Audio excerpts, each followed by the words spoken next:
Monday Night Football was last night, and both games were meh. One thing is for certain, Jake Browning has no business being a professional quarterback in the National Football League. With that said, though, there are a few quarterbacks that I think the Bengals should trade for or possibly sign here that could possibly help save their season until Joe Burrow comes back. But before we get too much further, I always want to ask if you could like, comment, and subscribe to this channel. Hit that little bell notification, get notified to all of my videos here. It really helps the channel grow, as well as this video sponsor, Underdog Fantasy. Underdog Fantasy is by far my favorite daily fantasy app. It's the one I've won the most money with, and it's the most simple to use.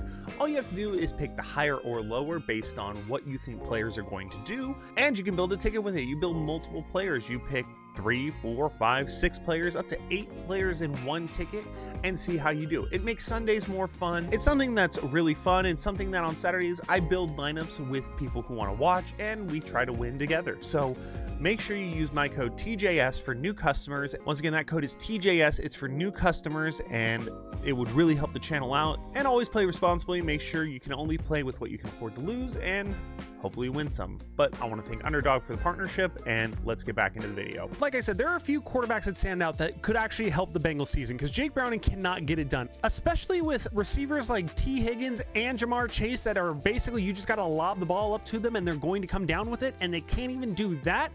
Yeah, if the Bengals have any hope here, they need to get somebody in there at the quarterback room. So these are the top players that I think could possibly be traded for or signed to the Bengals. Starting with a free agent quarterback in Ryan Tannehill. Now, I know what you're thinking. Tannehill hasn't played in a couple years. Is he going to even be able to do anything? You know, who knows? But that's just it. They could bring him in very inexpensively, very cheap, and give him a chance to basically possibly revitalize his career, even get a backup role somewhere. Why it wouldn't happen is because Tannehill, like I said, has been out of the league a couple years. They basically be starting at possibly square one with him. There's going to be rust, things like that. By the time Burrow came back is probably when he finally start to be getting into form. So it just doesn't make a whole lot of sense right now. Andy Dalton. I'm a big fan of players ending their careers where they started. I don't know if it's just a romantic thing I have, but Andy Dalton going back and possibly ending his career with somebody like the Bengals would be an amazing story, and he could even help them get to the playoffs, because like I said, all they have to do is get the ball to T. Higgins and Jamar Chase, and that's going to open up Chase Brown, but they aren't even able to do that. They can't establish anything, and Andy Dalton has had some playing time. He played last year. He played last weekend.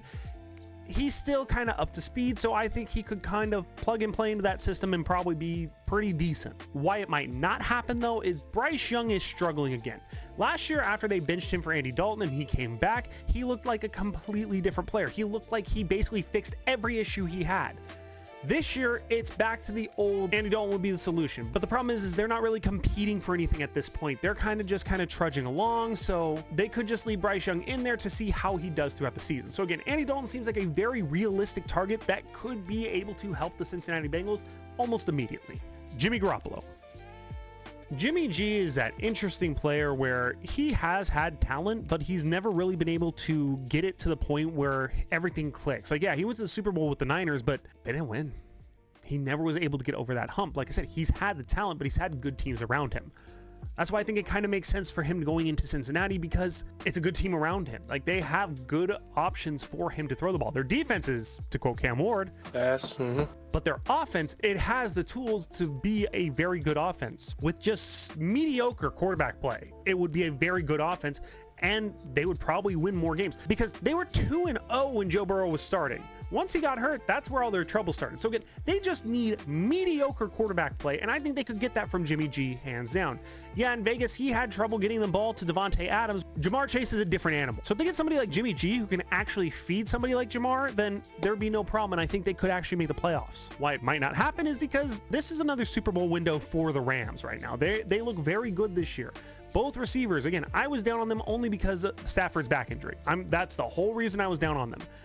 I'm still cautious with them, because if that back injury does re-aggravate, they're going to need somebody like Jimmy G to step in. So I don't know if they're willing to give up that kind of asset to the Bengals, especially because their other backup quarterback is Stetson Bennett, who has had experience in college, but he hasn't really adapted to the pro game whatsoever. He hasn't really gotten meaningful snaps. So he's more of a question mark than a certainty. So with this being the Rams window, I don't think they're really going to want to part ways with Jimmy G, especially with the chances of Stafford's back re-aggravating. The Bengals would have to blow them away with an offer. They would have to blow them away, and Joe Burrow's injury is only going to be about 3 months, they said it takes to heal, and knowing him, it's probably going to be more closer to 2. So I think that the price would be a little too high for somebody like Jimmy G. Russell Wilson. Russell came crashing back down to earth like he was on the Broncos. His Pittsburgh year was kind of a fluke. He looked better, but not his Seattle self, but much better than the Broncos self. This year, he looks probably worse than the Broncos self because now Jackson Dart is starting the rest of the year. Going to the Bengals would make sense for somebody like Russell Wilson. The question is would it make sense for the Bengals to bring somebody in like Russell Wilson? His best years are behind him. Let's be honest with ourselves. He had one good game against the Cowboys and then looked terrible. They were not a good team. He was not able to get them over the hump. So even with players like Chase and Higgins, I don't see Wilson being able to get over that hump with the Bengals themselves. But why it might not happen is I think this more comes from the Bengals situation. I think the Giants would love to trade Russell for something because why not get rid of him? He's not going to be playing anytime soon. But for the Bengals, I think Jake Browning is an improvement over Russell Wilson. I don't see Russell being able to learn that offense that quick, pick up everything. It doesn't make sense for the Bengals, from my perspective, from the Bengals' perspective whatsoever. However, Jameis Winston, that makes sense to me. Jameis makes more sense. Jackson Dart is now the starter. Russell is now the second string quarterback. Now that they've switched, that still means they have more faith in Russell than they do Jameis. Jameis is QB3. He is on the sideline. Granted, players love him, coaches love him, fans love him. Jameis is awesome. He more came in as a mentor role and possibly option if Russell and Dart didn't work out, but obviously Dart looks like he's going to work out, and Russell can be the second string quarterback, no problem. We have no idea what Jameis was even going to look like with the Giants. He wasn't even sniffing meaningful snaps. This is a perfect opportunity for the Bengals to trade a low pick and get a player at a reasonable price who can come in with experience, starter experience, on bad teams throughout his career, and actually come in and do something that can actually help your team win. Jameis could get the ball to Chase. Jameis could get the ball to Higgins. That would open up the run game. The team would look completely different. It wouldn't be Joe Burrow level, but I think it would be a lot closer to Joe Burrow level than Jake Browning level. Jameis would be a good fit in that situation, good fit in that city, and I just think the Bengals would look a lot better with him. That leaves Kirk Cousins. Now look, I just said that the Bengals can't give a lot up to get a quarterback, and I still stand by that. Kirk is a completely different situation, though, because for the Falcons, it makes sense to get rid of him. It makes way more sense for the Falcons to trade Cousins at this point because it would save them $27.5 million. Yeah, they take on $12.5 million, but right now he's on your books until 2027. He has a potential out in 2026, but that will result in $45 million in dead cap space. And if you don't trade him, his contract is $35 and $35 million.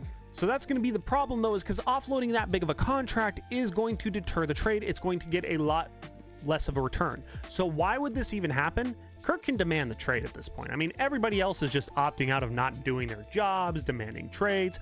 Kirk is a starting caliber quarterback in this league with a team who desperately needs a starting caliber quarterback, and it's a chance for him to basically get maybe 1 or 2 more years before he retires. So obviously the Falcons would have to retain some of that salary, or turn it into a signing bonus. I don't know. Like Pat McAfee says, the cap's not real. So I think Kirk Cousins, while not as realistic as an option as Jameis is, I still think it's a possibility and probably the best option for the Bengals. They just need to figure out how they would make that trade work for their budget, as well as get the Falcons, to take on some of that contract. But that's for smarter people than me to figure out. But my point remains, I think Kirk Cousins is the best option for the Bengals, but Jameis Winston is probably the most realistic option. And I think they should pursue either one of them at this point because that game was painful to watch last night. Absolutely painful. Do you guys agree with me? Do you think there's another quarterback they could trade for, sign? What do you think they should do in this situation? Or do you think Bengals football is just absolutely fun to watch because you like watching field goals? Let me know down in the comments down below. Make sure you leave a like, comment, and subscribe to this channel.